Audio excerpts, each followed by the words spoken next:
فنان مثقف. لازم يكون عنده حد ادنى من ثقافه، بس لازم يكون معاه المنتج الواعي ده اللي يساعد في ده. الدوله كانت بتلعب دور مهم جدا من خلال قطاع الانتاج الثقافي اللي هو حاليا للاسف ما بيعملش، يعني مش موجود تقريبا.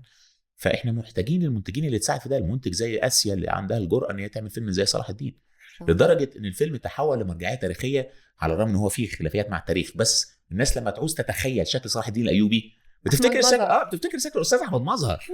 بس ده الدور المهم للفن، صح. والمهم ان هو يتعمل. بس احنا بيبقى عندنا معادله شديده الصعوبه، ازاي تقدم حاجه راقيه وفي نفس الوقت واصله لكل الناس. دي اشكاليه فنيه في كل الفنون طول الوقت. لما نيجي نتكلم في الفن وبعدين تبص تلاقي واحد كده، يعني الفن برضو بيتطور في منطقه فنيه ابداعيه مش واصله للمتلقي.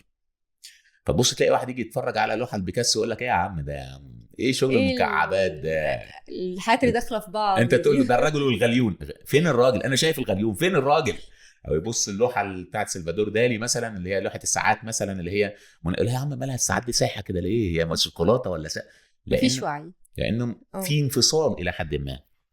طيب انا ازاي بقى هعمل حاجه فنيه راقيه وفي نفس الوقت واصله لاغلب الناس او لكل الناس؟ صعبه. التوازن ده صعبه جدا. يعني دلوقتي يا دكتور ناس كتير يقولك الجمهور مش عايز كده، الجمهور عايز كده.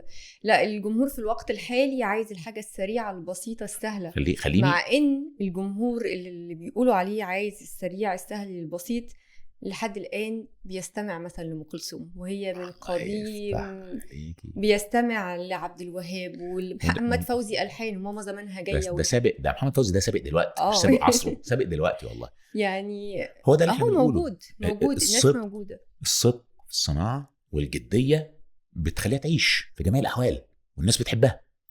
بس طبعا كمان عبد الوهاب وأم كلثوم، بالذات عبد الوهاب وأم كلثوم، كان عندهم ذكاء قوي جدا، لأنهم عدوا في فترة طويلة جدا على المستوى الزمني تغيرت فيها الذائقة كتير واستمروا محتفظين بمكانتهم.